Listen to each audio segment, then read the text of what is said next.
Pessoal, tudo bem? Pessoal, a gente vai dar continuidade à nossa discussão do nosso último encontro em sala de aula. Nós começamos a falar sobre o tema penhora. E como a gente combinou, né? Vai ser uma aula gravada por conta da impossibilidade da gente ter feito a última aula na última sexta-feira em sala de aula, tá? Então, o tema que a gente vai continuar discutindo sobre a tua penhora. Só fazer algumas recapitulações que a gente conversou no nosso último encontro. A penhora, ela é um ato assim, de constrição de bens do devedor, a gente já combinou, a gente já conversou, e a penhora, ela é um ato inicial que tem como objetivo fazer a expropriação dos bens do devedor. A expropriação significa, basicamente, a ideia de que há transferência do bem do devedor para o credor, finalidade de pagamento da dívida e depois da extinção, né, na finalização do próprio processo de execução. Então, pior é esse primeiro ato que vai levar à expropriação do bem do devedor. Nós vimos que a penhora ela pode ser feita, né? Ela pode ser requerida pelo credor na própria petição inicial, que ele propõe no processo de execução, quando ele evidentemente sabe que o devedor tem bens, né, e ele apresenta para o juiz na petição inicial comprovação dos bens do devedor, então ele solicita ao juiz a penhora daquele bem específico.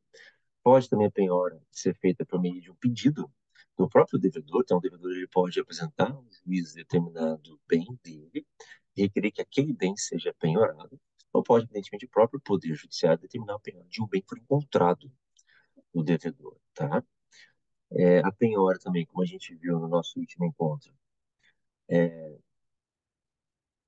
a penhora ela acaba tendo alguns efeitos, né, no processo. Um dos efeitos é a ideia de que um bem penhorado do devedor, ele é um bem que passa a ser individualizado, então aquele bem ele acaba servindo como uma espécie de uma garantia para o processo de execução.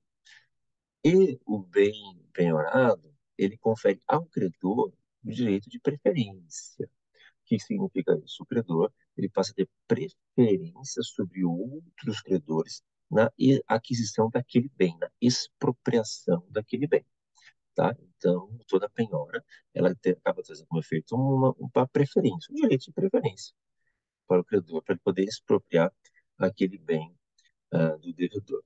Vimos também no nosso último encontro, pessoal, a teoria chamada teoria das impenhorabilidades, quais são os bens que estão impenhoráveis.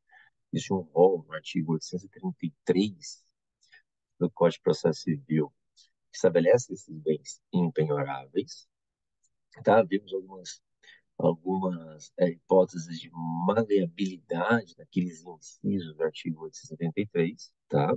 A ideia por trás das impenhorabilidades, aquele rol que o Código de Processo Civil traz de bens impenhoráveis, a ideia por trás é a ideia de que os bens eles só são impenhoráveis porque eles vão servir para um objetivo, que é garantir ao devedor bens mínimos ou condições mínimas para que ele tenha uma vida digna, uma vida minimamente digna. Né? Então, a ideia de que, embora a execução seja feita sempre no interesse do credor, isso é verdade, a execução não pode ser tida como uma espécie de um ato de vingança, muito menos um ato em que vai levar o devedor a uma ruína completa. Né? A legislação protege o devedor de maneira mínima, evidentemente, e ela faz isso, entre outras formas, trazendo um rol de bens que são impenhoráveis, porque esses bens entende-se que eles são vitais, tá? Para que o devedor tenha uma vida minimamente digna, para que o devedor possa usufruir de bens mínimos para a sua sobrevivência. Na verdade, é essa, chamado benefício da competência, o benefício competentiae, né? No latim que a gente ficou botando na lousa no último encontro. E, e, e aí, no fim das contas, acaba girando em torno dessa ideia. Né? Tudo que fugir dessa ideia, então sempre que o credor buscar priorar certos bens e, de repente, eventualmente, esses bens constem no artigo 133 como bens inalienáveis, pode, dependendo do caso concreto, o juiz, a juiz, o poder judiciário, fazer uma certa adaptação com relação àqueles bens, uma flexibilização com relação ao que envolve o artigo 833, e até mesmo levar à penhora de determinados bens. Só para dar um exemplo do que a gente conversou no nosso último encontro. Consta no artigo 833, por exemplo, é que os salários, vencimentos, etc., o salário, né, ele é um bem ah, impenhorável, né, do devedor. Há certas situações em que, dependendo do salário, do vencimento recebido pelo devedor, o Poder Judiciário pode determinar a penhora. E há casos que se determina a penhora, desde que o remanescente, o que sobrar do salário, seja um valor absolutamente compatível, né? Se valor suficiente, melhor dizendo, seja um valor suficiente para que o devedor tenha uma vida razoavelmente normal, que possa sobreviver, que possa fazer frente às suas despesas ordinárias, despesas comuns. Então, mesmo assim, mesmo sendo o salário tido como empenhorado ali para o artigo 833, é possível fazer a penhora de parte do salário quando o remanescente for um valor suficiente para o credor manter um padrão de vida razoável, tá? Padrão de vida razoável. Enfim, então, há a possibilidade de a gente fazer uma flexibilização daquele artigo 833. Só nós paramos, é, basicamente, aí. E aqui a gente vai, então, continuar, pessoal, o nosso encontro. Eu vou fazer aqui questão de compartilhar aqui com vocês uma tela, que são algumas anotações aqui, eu acho que está compartilhado. São algumas anotações, estou vendo aqui que está o nome da minha filha ali, o nome da minha filha ali, na janelinha ali do Zoom, interpretando essa palavra. Então, estou fazendo, compartilhando aqui com vocês, pessoal, uma tela com algumas anotações aqui, tá? Sobre o tema que a gente vai tratar. Aqui é como se fosse, a ideia aqui é como se fosse, eu estivesse em sala de aula, eu fizesse aquelas anotações na lousa que eu normalmente faço, né? Com os temas que a gente vai tratar, e a partir daquelas anotações a gente vai conversando aqui. Então, para a gente continuar sobre o tema da penhora, é importante a gente deixar claro aqui continuando, que o Código de Processo Civil, basicamente três artigos, 793, o 834 e o 835, parágrafo terceiro, ele estabelece o que a doutrina chama da penhora eventual. Então, veja, né, determinados bens eles são tidos como impenhoráveis, né? A penhora eventual, esses artigos estabelecem algumas espécies de algumas exceções, em sentido, há bens que são tidos como impenhoráveis. Porém, eventualmente, né, por que da penhora eventual? Que eventualmente, dependendo da situação que a gente esteja trabalhando, esses bens podem ser penhorados. Então, se inicialmente são bens impenhoráveis, de uma outra, assim, dependendo da situação concreta, as leis admitem sua penhora. Então, um exemplo ali, que a gente até conversou em sala de aula, né, são a penhora de frutos e rendimentos de bens inalienáveis. Então, lá, o artigo 833, ele traz o rol, como a gente está falando agora, dos bens impenhoráveis. O próprio inciso 1 coloca, são impenhoráveis aqueles bens inalienáveis. Então, ou sejam bens que a lei diz que são inalienáveis, como bens públicos, por exemplo, ou aqueles bens em que a parte estabelece uma cláusula de inalienabilidade. Então, o bem não pode ser comercializado, não pode ser doado, não pode ser vendido, ele é inalienável. Bom, bem que é inalienável, ele é também impenhorável, né? Não pode ser objeto de penhora do credor numa execução. O inciso 1 do artigo 833 diz isso. Mas, a ver, se o bem impenhorável, né? Se o bem inalienável, desculpa, ele é impenhorável, os seus frutos e os seus rendimentos não são. Então, veja, sempre que, sempre que o devedor não tenha outros bens aptos a serem penhorados, ou não tem nenhum bem, a lei estabelece que, de maneira subsidiária, é possível fazer a penhora, portanto, eventualmente, de determinados bens do devedor, de forma subsidiária. Então, veja, então, o devedor ele não tem bens para serem penhorados, entretanto, outros há que se admite a penhora, mesmo que inicialmente eles fossem impenhoráveis. Caso dos bens, dos frutos e dos rendimentos de bens inalienáveis. Na ausência de outros bens do devedor, é possível fazer a penhora de frutos e de rendimentos de bens inalienáveis. Então, determinado bem é inalienável. Agora, se ele rende frutos, por exemplo, se tiver alugado, o objeto da locação, ou seja, o aluguel recebido pelo devedor, pode ser penhorado pelo credor. Então, estabelece o artigo 793 essa possibilidade, de 834 essa possibilidade.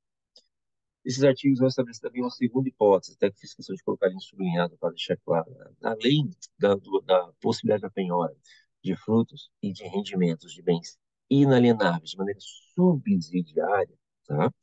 É possível também fazer a penhora daqueles bens que são do devedor, pertencentes ao devedor, porém que o credor mantém aqueles bens em sua posse por um direito chamado de retenção. Então, muitas vezes, o credor ele conserva em sua posse determinados bens que pertencem ao devedor.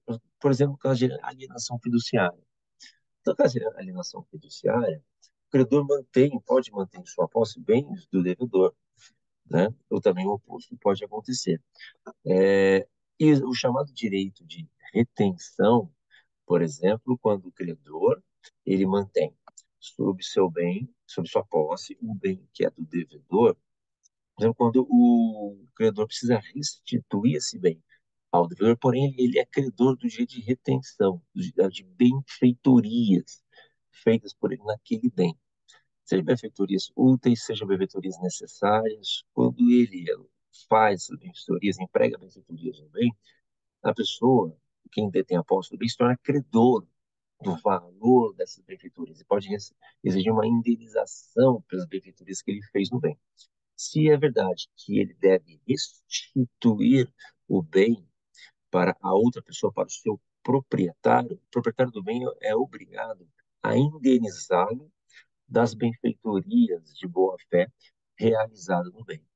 Nessa hipótese específica, em que a parte é obrigada a restituir um bem ao seu proprietário, se ele realizou benfeitorias úteis, necessárias, estando de boa fé, ele se torna credor do proprietário. O proprietário, então, tem que indenizar dessas benfeitorias.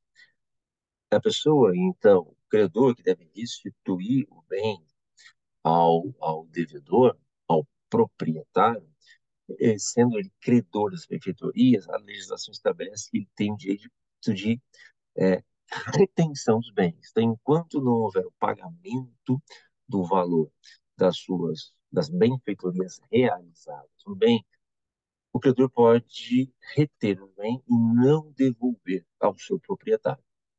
Nessa hipótese, estabelece o Código de Processo Civil que pode o credor realizar a penhora sobre esse bem que ele tem retido em sua posse, sendo que não pertence a ele, pertence ao devedor, pertence ao proprietário, que deve ser feita a devolução, a restituição dos bens. É possível fazer, portanto, a penhora desse bem que o credor retém em sua posse, tá? E assim como a penhora eventual pode ser feita, né? E sobre bens sujeitos à garantia real. Então, veja, se o determinado credor ele tem a hipoteca de um bem pertencente ao devedor, ele é obrigado a fazer a penhora naquele bem específico, que é o caso comum de banco. Quando o banco vai fazer a execução, depende de um contrato de empréstimo de valor, né? Então, vai o cliente no banco, o cliente pega lá R$ 1 milhão no banco de empréstimo e dá o seu bem como um bem, né? O seu bem, um bem, enfim, o seu patrimônio como garantia para o banco, daí em hipoteca. Então, uma garantia real, uma garantia de um imóvel, chamado de hipoteca. Ele dá a hipoteca, ele oferece o bem em hipoteca ao banco credor. Essa hipoteca ela é uma garantia de direito real, porque é algo que recai sobre o imóvel. Se o devedor, se o cliente se tornar inadimplente com o pagamento desse empréstimo, o banco ele vai entrar em processo de execução para cobrar, né, os valores do empréstimo, evidentemente, e o banco vai fazer a penhora sobre aquele bem específico que foi dado em garantia. Por que é chamado de penhora eventual? Porque mesmo se esse bem, pessoal, for um bem penhorável, inicialmente penhorável, por exemplo, um bem de família, que o próprio devedor ofereceu como garantia, como hipoteca, para tomar o empréstimo do banco. Mesmo nessa hipótese, é possível, tá, fazer a penhora. Então, um bem que seria impenhorável, que seria um bem de família, nesse exemplo que a gente está dando aqui, como o próprio devedor ofereceu em hipoteca, ele deu em garantia real, em hipoteca, é possível fazer a penhora nesse bem, mesmo que eventualmente ele seja um bem impenhorável. Então, há hipóteses nesses três artigos ah, em que a legislação processual permite-se a penhora de bens que inicialmente seriam bens impenhoráveis, tá? Só o artigo 835 do Código de Processo Civil ele vai trazer uma ordem preferencial de penhoras, né? Então, o artigo 135 ele vai dizer o seguinte, que a penhora, o próprio caput diz, estou lendo aqui, a penhora observará preferencialmente a seguinte ordem. Então, estabelece o artigo 835 uma relação de bens, uma relação não apenas de bens, mas de ordem em que se admite a penhora e que essa a penhora, como a própria legislação estabelece, ela preferencialmente deverá recair sobre bens. Então, veja, a lei estabelece uma preferência, mas que fique claro, tem um pequeno material aqui, ó. Essa ordem que o CPC estabelece não é uma ordem, sim, é impositiva. Então, não que necessariamente tem que ser, em todas as hipóteses, a penhora recair sobre determinados bens em detrimento de outros. Não é isso, não é de maneira obrigatória. Mas é preferencial, né? Assim, exige-se que se busque penhorar certos bens em primeiro lugar, ao invés de outros. Claro que pode haver a modificação da ordem em determinados casos, do artigo 835, pode haver sim, tá? Entretanto, a lei estabelece já uma preferência da penhora de determinados bens em detrimento de outros. Então, veja, a penhora, observará, diz o artigo 835, a seguinte ordem: dinheiro em espécie ou em depósito ou aplicação financeira. Então, o dinheiro, ele acaba sendo o item 1 aqui, e o item 1, inciso 1, quando fala do dinheiro, já nos traz uma ideia que eu aproveito para deixar claro aqui, que veja que a regra, pessoal, quando a gente vai falar sobre a preferência penhora de certos bens em detrimento de outros, a regra é que o dinheiro seja o principal objeto da penhora. A regra é essa. O dinheiro, ele, na verdade, assim, a penhora deve preferencialmente ser buscada no patrimônio do devedor, dentre os bens do devedor, deve-se buscar a penhora o dinheiro. Tá? O dinheiro existente em determinada aplicação financeira, em conta corrente, conta poupança, previdência, dinheiro guardado em cofre na casa do devedor, enfim. O dinheiro, ele acaba sendo a regra aqui como a preferência de se penhorar. Então, eu não vou ler o inciso todo, aqui vai falar sobre o inciso 2, né? São títulos da dívida pública da União, títulos e valores imobiliários com cotação no mercado, são ações, cotas sociais, debêntures, etc. Veículos, bens móveis em geral, você percebe que pelo rol do artigo 835, os veículos, né, eles têm preferência superior de bens imóveis. É interessante ver isso. Por que se prefere penhorar veículos, um carro, moto, ao invés de próprio imóvel? É mais fácil você vender, né? Você vender, etc., e transformar em dinheiro para que seja pago o credor. Semoventes, depois navios e aeronaves, ações de sociedades simples, empresárias, percentual de faturamento de uma empresa devedora. Então, é possível, a gente vai ver mais à frente, é possível o credor fazer a penhora de faturamento de empresa, percentual de faturamento de uma empresa, pedras e metais preciosos, direitos aquisitivos de contrato de compra e venda do devedor. Imagina se a gente vai ver também que o devedor ele fez um contrato de compra e venda sobre o imóvel, ele está pagando aquele imóvel, ele tem expectativa de adquirir um imóvel, pode o credor fazer a penhora sobre esse contrato de compra e venda. Então, imagina que o devedor esteja comprando um imóvel no banco, ele está comprando determinado imóvel, está pagando lá as prestações, não terminou de pagar as prestações ainda, o imóvel ainda pertence ao banco, né, tem apenas um contrato, precisa terminar de fazer o pagamento do preço total do imóvel, pode vir o credor dele penhorar esse contrato, tá, de aquisição desse imóvel. Tá? Enfim, e qualquer outro tipo de direitos que tenha o devedor, os direitos podem ser objeto de de penhora, tá, pessoal? A gente vai ver algumas hipóteses com relação especificamente a isso, mas sobre a ordem preferencial de penhora. É, qual a ideia geral? Está no material aqui, ó, vocês podem ver. A ideia geral é de que o dinheiro ele acaba sendo sempre assim, a regra geral para se buscar o primeiro bem a ser penhorado deve recair sobre o dinheiro. Na ausência de valores monetários de dinheiro por parte do devedor, qualquer outro bem, só que seja mais fácil a conversão dele em dinheiro. Então, na verdade, a regra é essa. Tá?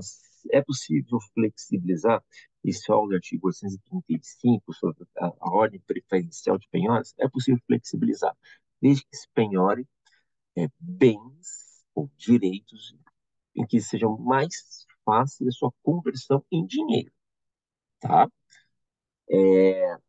Consta aqui no material, pessoal, que a fiança bancária e o seguro garantia judicial eles são considerados pelo Código de Processo Civil equivalentes a dinheiro. O que significa isso? Pode o devedor, muitas vezes, para que um determinado bem seu, móvel ou imóvel, não seja penhorado, ou mesmo que seja penhorado, ele pode pedir a substituição por uma fiança bancária. Então, o devedor vai até um banco, uma instituição financeira, e contrata uma fiança do banco. Esta fiança é levada até o processo judicial, ele apresenta para o juiz. O juiz, aqui, olha a fiança, o banco, contratei uma fiança com o banco, tá?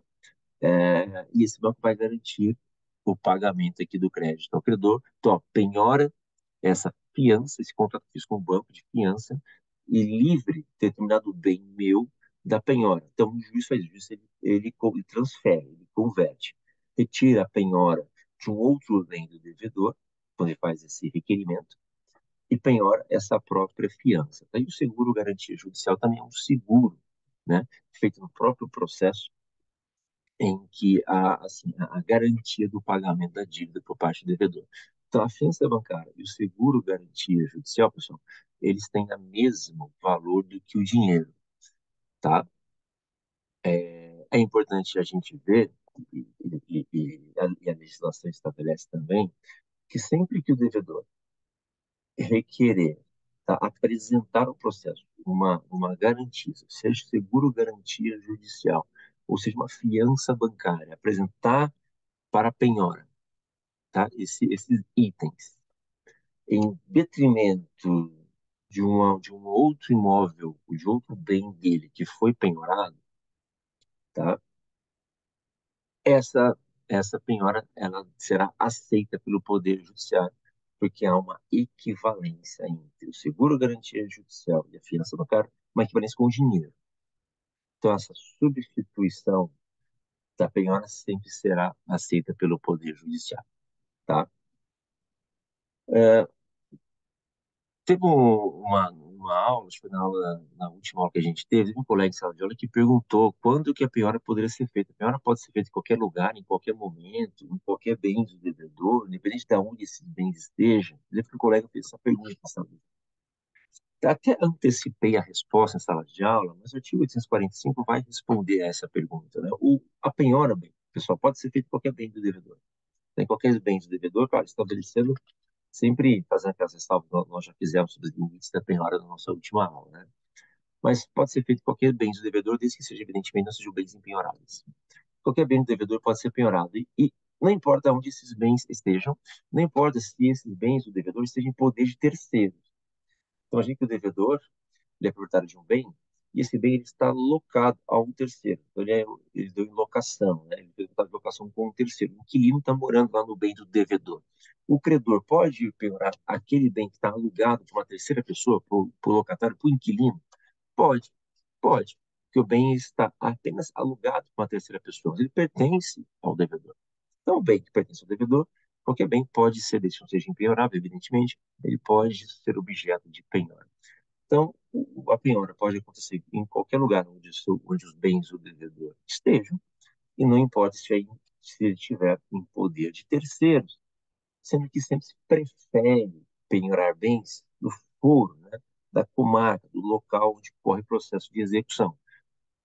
Isso vai ficar mais fácil, né, a própria penhora em si, para ficar mais fácil depois. Eventual leilão que seja feito sobre esse bem, sobre esse imóvel, se for imóvel, por exemplo. A gente prefere que seja feita a penhora de bens próximos, tá, no foro do local do processo de execução, mas isso não é uma regra, evidentemente, uma regra restritiva, claro que pode-se efetuar a penhora de qualquer bem, tá? Pessoal, a penhora, ela é feita pelo oficial de justiça, normalmente falando, sempre ela é feita pelo oficial de justiça, isso acaba sendo a regra, e a penhora, ela é um ato processual. Como qualquer ato processual, se a gente aprendeu lá no processo de conhecimento, qualquer ato processual deve ser realizado sempre nos dias úteis, né, dias de expediente forense, sempre das 6 da manhã às 8 da noite, isso consta do Código de Processo Civil, salvo exceções. Nós já vimos lá atrás do processo de conhecimento, vocês já viram, né, que salvo exceções, como, por exemplo, quando certo ato processual tem que ser feito apenas de prescrição, ou de decaimento, de decadência de certo direito do autor, do credor, certos atos processuais podem ser feitos fora do expediente, porém, sábado, domingo, feriado, mesmo em recesso, tá? Mas isso de maneira excepcional. A penhora, como todo ato processual, deve obedecer à regra geral, ser feito nos dias de expediente forense, das 6 às 8 da noite, tá? Sendo feita a penhora, pessoal, por oficial de justiça, o oficial de justiça ele faz a diligência, ele vai até o local dos bens do devedor para efetuar a penhora. Penhoras que forem feitas, que forem feitas de bens que são localizados em comarcas contíguas, próximas, tá? Cidades próximas ao processo de execução. Imagina o processo de execução que ocorre em São José dos Campos e o devedor tem um bem aqui em Jacareí. Comarca coligada, comarca contígua, ou mesmo comarcas, pessoal, mesma região metropolitana. Tá? É possível que o oficial de justiça faça ele essa diligência, mesmo que o imóvel seja em outra comarca.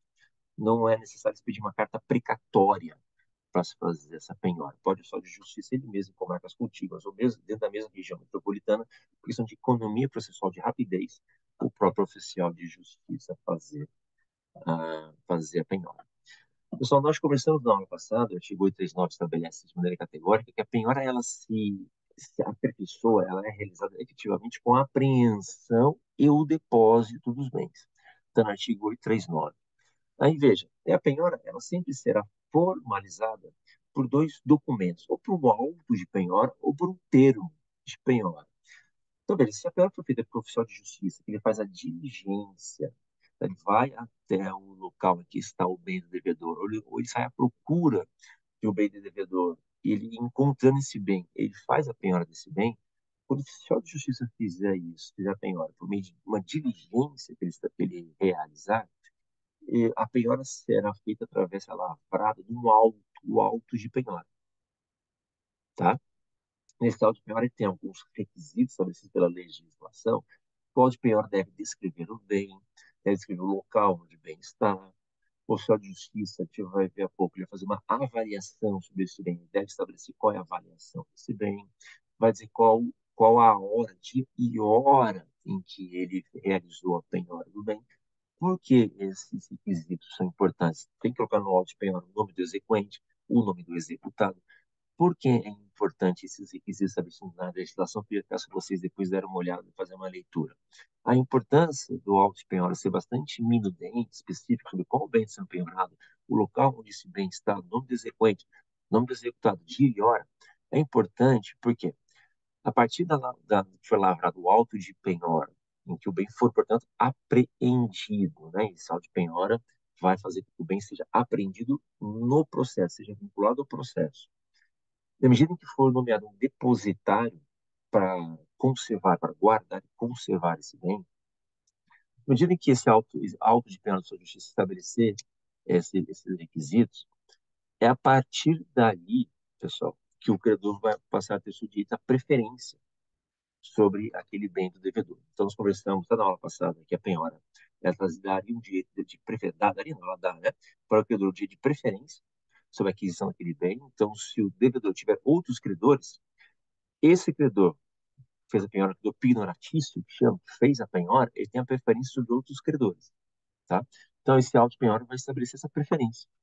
E é a partir desse auto de penhora em que se vai proibir que o devedor aliene o bem ou onere esse bem, sob pena de fraude e execução. Então, o auto-penhora ele é importante por conta disso. Então, a penhora pode ser feita através, quando feito por oficial de justiça em diligência, formalizado no auto de penhora. Se o oficial de justiça, pessoal, penhorar mais de um bem do devedor, para cada bem que ele penhorar, ele é obrigado a fazer um auto de penhora específico, tá? E se também o oficial de justiça tiver que fazer a penhora de um mesmo bem, como por exemplo de animais semoventes, ele vai numa fazenda do devedor, tem que fazer a penhora de 200 cabeças de gado, tem que descrever a cabeça, cada gado, fazer a contagem de cada gado que existe lá no pasto, na fazenda, por exemplo, do devedor, a raça do gado, fazer uma avaliação. Às vezes, quando esse ato de penhora desses bens demorar muito, e se a justiça tiver que voltar no outro dia para terminar a diligência, tem que fazer cada auto, né, de penhora obedecendo a cada diligência que ele fizer. Ele fez uma diligência num certo dia, ele faz o auto de penhora, não terminou de fazer a penhora, ele tem que continuar no dia seguinte ele volta e faz um outro auto de penhora. Então, acabam sendo dois autos de penhora aqui, tá? A penhora, então, além de ser feita no auto de penhora por meio do oficial de justiça, ela pode ser feita também, pode ser formalizada através de um termo de penhora, consta aqui no material. Quando que a penhora é lavrada por meio de um termo? É lavrado por meio de um termo quando a penhora não é feita pelo oficial de justiça, mas é feita pelo próprio escrivão do juiz. Imagina a situação em que o exequente, o credor, na sua petição inicial do processo de execução, ele já nomeia para o juiz, já dá para o juiz um bem, né? Oferece para o juiz um bem de penhora do devedor. O juiz aceitando a penhora daquele bem, quem vai fazer a penhora? Não é o oficial de justiça, é o próprio juiz, é o escrivão do juiz que vai fazer a penhora daquele bem que o credor está apresentando, tá? Então, essa penhora é lavrada num termo de penhora, quando não há necessidade de fazer nenhuma diligência. Ou, na hipótese, pessoal, em que o próprio devedor venha ao processo e ele oferece um bem seu, tá? Então, ele oferece, por exemplo, um imóvel, ele oferece um seguro garantia judicial, ele oferece uma fiança bancária para a penhora. Nesse caso, esses bens do devedor, eles são penhorados por meio de termo. Tá tudo bem? Então, o artigo 846 prevê uma hipótese de resistência de penhora, então, se o justiça vai fazer a penhora do bem do devedor, o devedor oferece resistência, fecha as portas, tranca as portas, não deixa o justiça entrar no seu imóvel, não deixa o justiça aproximar-se do seu imóvel para fazer a penhora, oferece uma boa resistência através de violência ou ameaça física, etc. Pode o oficial de justiça, tá, pessoal, ele requerer ao juiz reforço para que seja procedida a penhora. Não pode o oficial de justiça fazer isso automaticamente, ele deve requerer ao juiz um reforço, auxílio para realizar a penhora. Então, o oficial de justiça vai descrever que houve a resistência por meio do devedor, vai informar o juiz vai autorizar que um segundo oficial de justiça acompanhe o devedor, o devedor vai retornar ao local para ser realizada a penhora, auxiliado por um outro oficial de justiça. O oficial de justiça, esses dois oficiais de justiça vão ser diligentes a ponto de requerer a presença de ao menos duas testemunhas para testemunhar aquele fato, testemunhar aquela violência, aquela resistência por parte do devedor. E pode o oficial de justiça, ou os oficiais de justiça aqui, requisitar ao juiz que o juiz mande força policial, policiais para acompanhar o oficial de justiça para que ele faça a penhora, tá? Sempre que esse fato acontecer, sempre que essas ameaças acontecerem, que o oficial de justiça for impedido de realizar a penhora, ou ele tiver que solicitar ao juiz um reforço de um outro oficial de justiça, mesmo de força policial, etc., ele sempre deverá lavrar auto específico descrevendo essas situações, tá?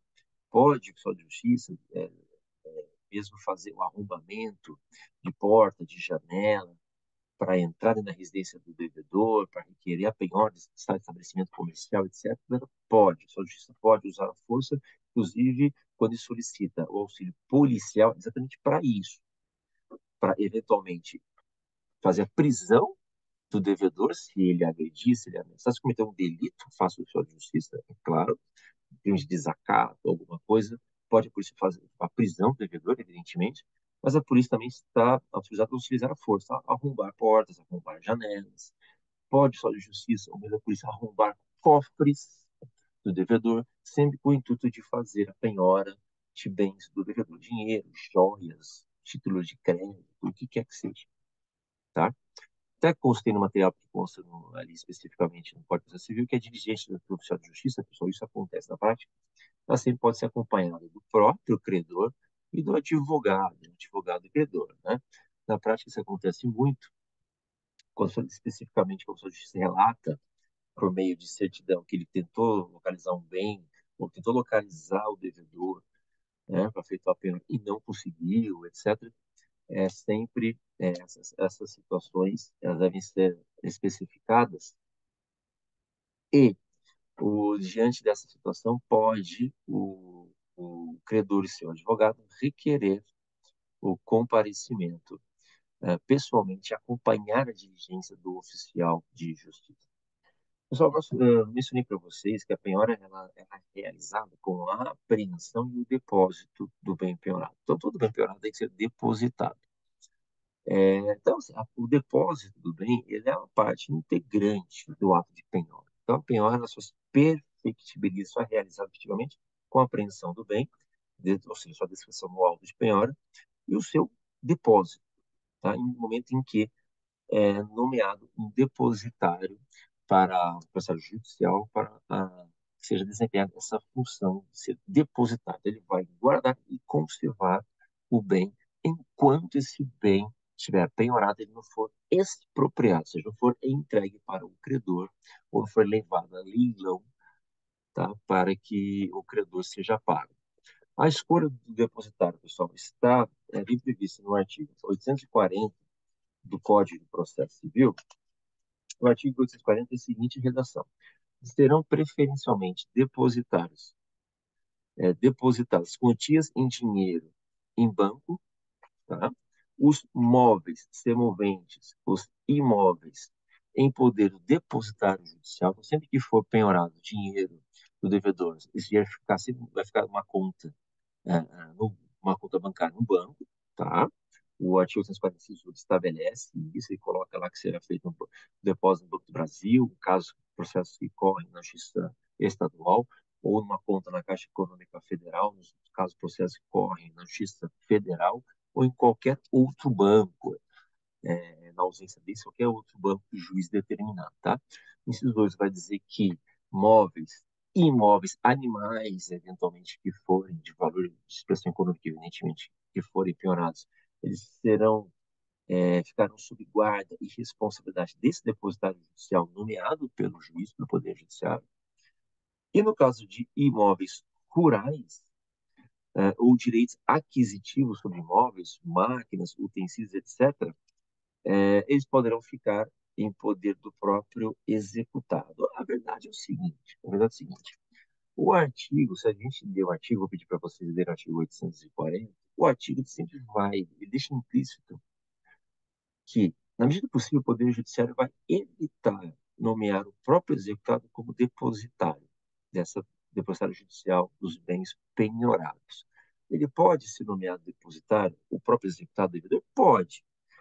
Quando ele estiver na posse dos bens que forem penhorados, pode, por facilidade, o próprio de nomeá-lo depositário? Pode. Ou bens como máquinas, guindastes, tratores, ou alguns bens que forem penhorados, mas cuja movimentação, deslocamento desses bens foi muito difícil, muito custoso, ou a própria guarda, a própria conservação desses bens em um depósito, por exemplo, foi algo muito difícil, pode o Poder Judiciário determinar que o próprio devedor executado seja, nomeado como depositário.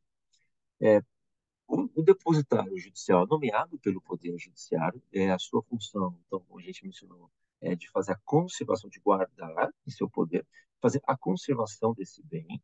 O depositário, pessoal, ele é um auxiliar da Justiça, auxiliar do Poder Judiciário. Então, assim, ele será remunerado por desempenhar esse encargo. Se ele for um depositário público, a gente chama. O que é depositário público? Aquele depositário em que ele consta, como se fosse um perito judicial, ele consta uma relação de peritos, uma relação de depositários do Poder Judiciário, que esse que normalmente já desempenha essa função em diferentes processos, em diferentes casos. Então, se ele já for um depositário público, e considera uma relação pública do próprio tribunal, como a pessoa que já desempenha esse encargo normalmente, ele será remunerado por meio de valores destinados, previstos numa tabela pelo próprio Poder Judiciário. É mais ou menos o que acontece com o perito judicial. Se o depositário portuário for um depositário particular, o próprio exequente, ou seja, o depositário particular, uma pessoa idônea, que ela for nomeada como depositário para aquele caso específico. A pessoa será remunerada, pessoal, pelo próprio exequente. Então, o exequente vai fazer o pagamento para ela, se a pessoa não fizer aquilo de maneira gratuita, difícil, né? Então, a pessoa, o próprio exequente vai arcar com os custos da guarda, da conservação daquele, daquele bem, além do próprio pagamento de uma espécie de um honorários para o depositário pelos serviços prestados por ele. Tudo bem? É, esse depositário tem que ser uma pessoa idônea, pessoal, e o depositário, ele deve fazer a administração, deve administrar a guarda dos bens quando, por exemplo, a penhora recai sobre a empresa pertencente ao fundo de comércio, pertencente ao devedor. A gente vai ver essas hipóteses logo mais de penhora de empresa de fundo de comércio. É a obrigação do depositário administrar esses bens, tá? Prevê o artigo 852, se a guarda e conservação dos bens for muito dispendiosa, ou seja, muito caro, ou mesmo se os bens forem se deteriorando, é possível fazer a venda antecipada desse bem. Então, se vende esse bem penhorado, o dinheiro com a venda fica depositado numa conta judicial vinculada ao processo, tá?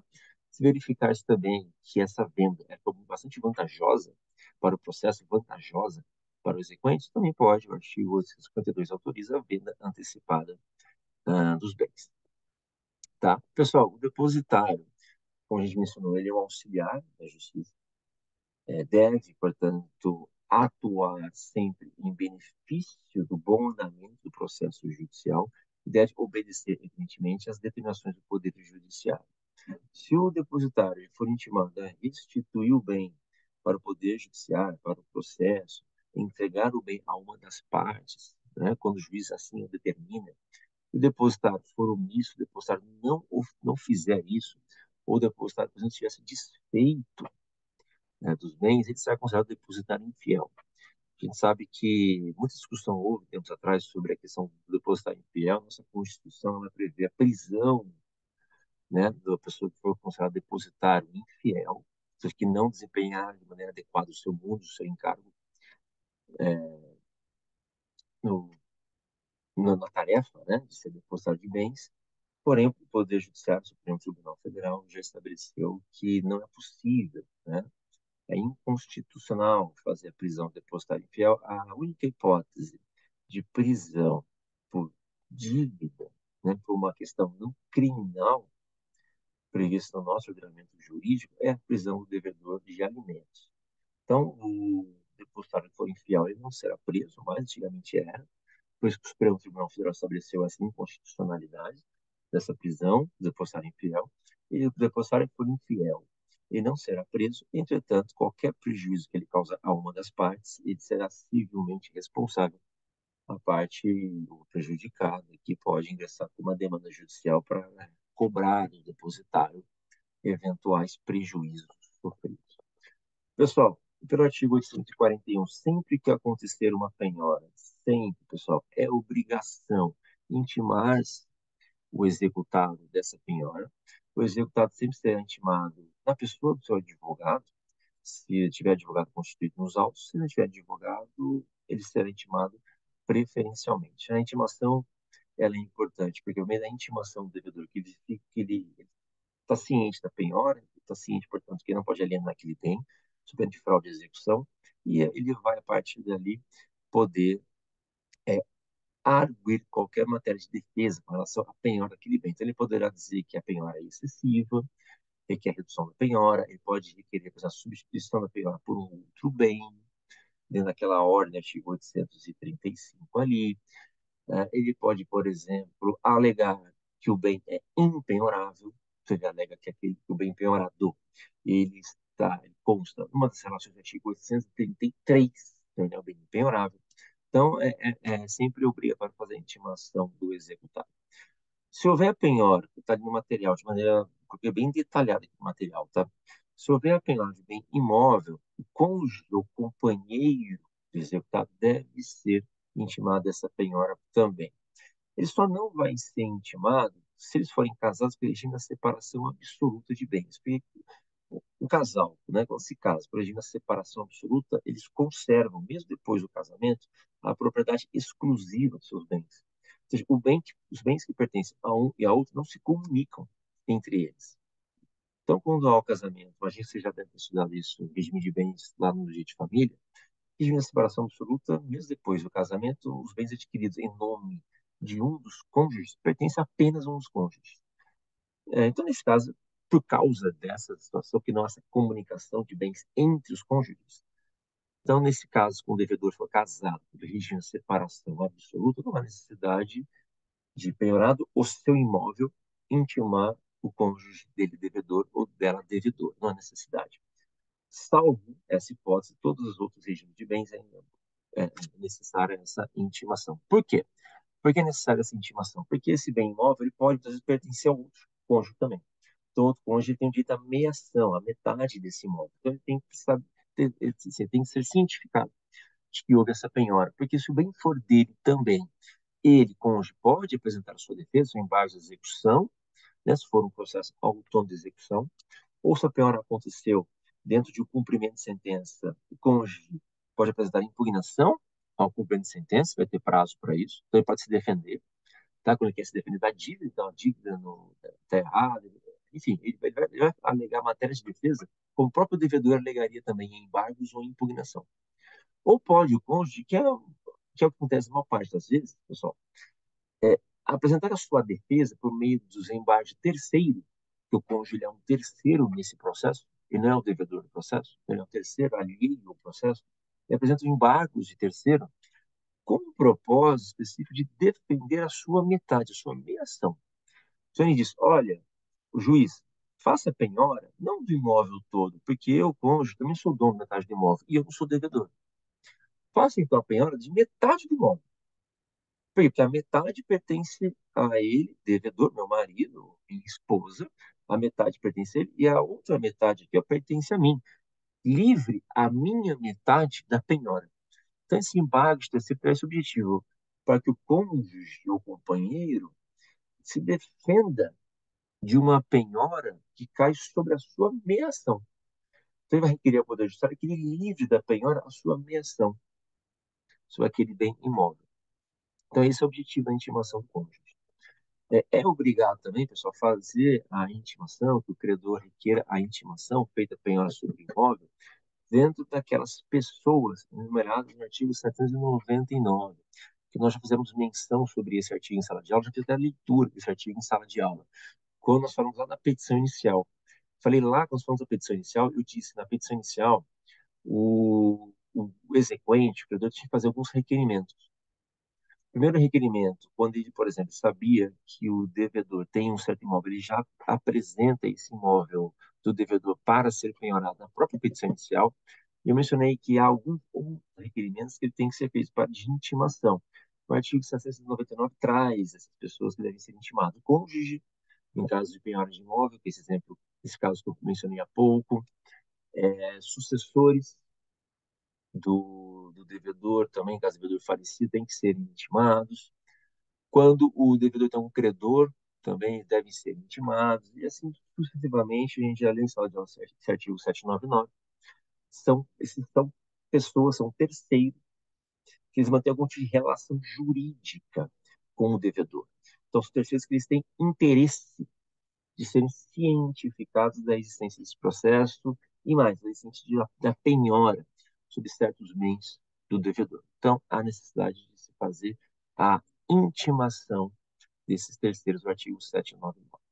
Só uma vez penhorado os bens do devedor, há certos incidentes que podem acontecer na penhora. Por exemplo, a penhora ela pode ser exigido que ela seja modificada. Então, muitas vezes é muito comum que seja solicitado por uma das partes o reforço ou a ampliação da penhora, em casos em que verifica-se que há penhora sobre determinado bem, só que aquele bem ele não é suficiente para garantir a dívida. Ou aquele bem penhorado está se deteriorando. Ou aquele bem penhorado não tem um interesse por parte do credor que aquele bem específico seja objeto de penhora. Então, ele pode solicitar a substituição da penhora, né? Ou mesmo a ampliação da penhora para outros bens, para que outros bens sejam capazes de satisfazer a dívida. Por outro lado, pode ser o caso, muitas vezes, do devedor solicitar a redução da penhora. Então, verifica-se que a penhora sobre determinado patrimônio dele, devedor, é uma penhora excessiva, é uma penhora, assim, consideravelmente, tudo bem, que é consideravelmente muito mais valioso que a própria dívida. Então, o devedor exigir a readequação, a redução da penhora. Tá? Então, tudo depende do valor do bem. Então, se o bem for penhorado e for insuficiente para pagar a dívida, pode ser exigido por parte do exequente a sua ampliação, criação da penhora para outros bens, tá? Ou por parte do devedor, verificou-se que o bem penhorado ele é muito superior, o seu valor é consideravelmente superior à dívida e pode pedir a redução da penhora. Essas substituições, ou essas situações, seja de substituição da penhora, de ampliação ou redução, bem previstas no artigo 847 e 848 do Código de Processo Civil. Então, veja, o artigo 847, ele prevê assim, a substituição da penhora sempre por pedido, por iniciativa do executado. Então, diz assim o artigo 847, olha, o executado pode, no prazo de 10 dias contado da intimação da penhora, como eu mencionei ali em cima, da importância de se intimar o executado da penhora, porque uma das hipóteses é pedir a substituição do bem penhorado, né? Ele pode requerer a substituição do bem penhorado, então, desde que ele comprove que lhe será menos onerosa e não terá prejuízo ao exequente. Então, o devedor pode requerer ao juiz a substituição do bem que for penhorado. Agora, ele tem que demonstrar, olha, que essa substituição por um outro bem não vai trazer prejuízo para o credor, para o exequente, e vai ser melhor para ele, devedor. Vai ser menos oneroso para ele, tá? O juiz, ele só vai autorizar a substituição se o executado comprovar, por meio de documentos, que ele é proprietário de determinado bem imóvel que ele está oferecendo. Ele vai ter que executar esses dois, descrever os bens móveis com todas as suas propriedades e as suas características e dizer em que estado esse bem móvel está. Então, imagine que o devedor está oferecendo em substituição um imóvel. Ele tem que comprovar por meio de documentos, sejam de matrícula, etc., que aquele imóvel pertence de fato a ele. Ou ele está oferecendo em substituição um bem móvel. Então, ele tem que descrever minuciosamente que bem imóvel é esse, as suas características, as suas qualidades, em que estado esse bem está e o local em que esse bem está, tá? Se ele for oferecer animais semoventes, deve indicar também de maneira minuciosa, escrever esses animais com sua raça, espécie, local que se encontra, qual o valor estimado desses animais, tá? É, e assim como se ele oferecer algum crédito para a penhora, então ele oferece um título de crédito, ele oferece algum direito que ele tem, por exemplo, o devedor tem um crédito trabalhista para receber. Então, ele é penhorado um imóvel seu, um bem de sua propriedade, então ele tem um crédito trabalhista para receber. Ele pode pedir a substituição da penhora, que caiu sobre, por exemplo, um imóvel seu, para substituição por um crédito trabalhista que ele tem para receber lá do Justiça do Trabalho. Foi demitido da sua empresa, entrou com uma reclamação trabalhista com o seu antigo empregador, vai receber lá 50, 100 mil reais de, de indenização na ação trabalhista. Ele pode pedir a substituição da penhora por aquele crédito. Deve também, evidentemente, descrever de forma minuciosa que crédito é esse, qual é o seu valor, qual é o número, por exemplo, do processo judicial em que ele vai receber esse crédito. etc. Pode o devedor também sempre solicitar a substituição da penhora, a troca da penhora, pessoal, apresentando a chamada, como a gente mencionou, fiança bancária ou o seguro judicial, seguro garantia judicial. Então, veja, sempre que o devedor requerer a substituição da penhora por um seguro garantia judicial ou por uma fiança bancária, como eu já mencionei, a legislação CPC ele diz que o seguro fiança, o seguro garantia judicial, né, a fiança bancária e o seguro garantia judicial, pelo CPC, eles são equiparados a dinheiro. A mesma coisa que dinheiro, a mesma coisa que o devedor estivesse oferecendo o próprio dinheiro seu, o valor numa conta bancária, por exemplo, para ser penhorado. Nesse caso específico, o Poder Judiciário ele nem ouve o exequente, ele já determina a substituição da penhora automaticamente pela fiança bancária ou pelo seguro garantia. Porém, o Código de Processo Civil diz o seguinte: caso o devedor solicite a substituição da penhora de um patrimônio seu pela fiança ou pelo seguro garantia, e essa fiança e esse seguro garantia ele tem que ser no mínimo 30% superior ao valor que está sendo cobrado no processo. Essa é a obrigação que o Código de Processo Civil estabelece. Tá? E o artigo 848, o artigo que fala sobre essa substituição da penhora, ele descreve hipóteses de substituição de bens penhorados por iniciativa de ambas as partes, de qualquer uma das partes, tá? O artigo 847 estava estabelecendo as hipóteses em que o próprio devedor, o próprio executado, solicita a substituição da penhora. O artigo 848 ele vai estabelecer hipóteses de substituição por iniciativa de qualquer das partes. Então, o artigo 848 diz o seguinte: as partes poderão requerer a substituição da penhora se ela não obedecer à ordem legal, lá do artigo 835. Então, o artigo 835 traz ali a ordem preferencial de penhora. Então, alguns bens devem preferencialmente ser penhorados em detrimento de outros. Disse lá atrás que essa ordem ela não é impositiva, pode-se flexibilizá-la, mas ela deve ser observada na medida do possível. Caso o Poder Judiciário, caso o juiz, ele mude, ele inverta essa ordem sem justificativa, essa é uma das hipóteses para qualquer uma das partes, tanto o credor quanto o próprio executado, solicitar a modificação da penhora. Inciso 2. Pode solicitar a substituição quando ela não incidir sobre os bens designados em lei, contrato ou ato judicial para pagamento. Então, às vezes, algum contrato prevê que certo bem tem que ser penhorado em eventual execução. Se não recair a penhora sobre esse bem, pode ser solicitado a sua modificação. E há outras hipóteses, artigo 848, como, por exemplo, vou pedir também para vocês fazerem a leitura, quando, por exemplo, há bens na comarca que podem ser penhorados em detrimento de outros, quando há bens livres a serem penhorados, enfim, o artigo 848 traz uma série de hipóteses ali que há a substituição da penhora. Um exemplo muito frequente, pessoal, de substituição de penhora, o pedido de qualquer das partes, é quando o bem penhorado do devedor é levado a leilão judicial, a gente vai ver as hipóteses de leilão. A leilão judicial é uma das formas de expropriação do bem, né, quando se retira o bem do devedor e entrega ao credor. Então, quando o bem é levado, por exemplo, a leilão, ele não tem arrematante, não tem ninguém interessado para adquirir aquele bem em leilão. Então, né, essa hipótese é uma das hipóteses que se admite substituição da penhora também. E há outras, e, e há outras hipóteses aqui de substituição de bem penhorado. Só para a gente finalizar esse nosso vídeo, essa aula de agora, também ocorre uma hipótese de substituição quando o juiz determina que o devedor indique, nomeie um bem seu para ser penhorado.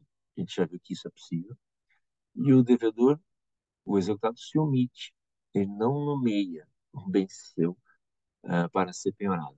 Nessa hipótese, há a possibilidade aqui que, o, que haja essa, eventualmente, substituição, quando ele não nomeia outro bem, e mais, em caso que acontece isso, quando o devedor se omite, em face desse requerimento, dessa ordem feita pelo Poder Judiciário, pode configurar uma hipótese de ato tentatório à dignidade da justiça e também fraude à execução. São hipóteses também que nós já vimos quando o juiz determina que o devedor apresente um bem à penhora e ele não o faz. Tudo bem?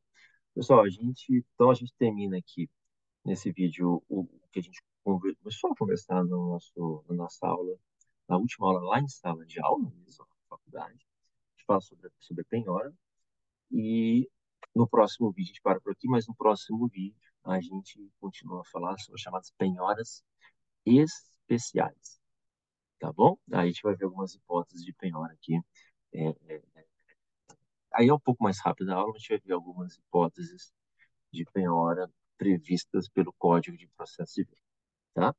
O nosso próximo vídeo vai falar sobre as penhoras especiais, ainda é matéria da aula de sexta-feira que nós não tivemos, tá bom?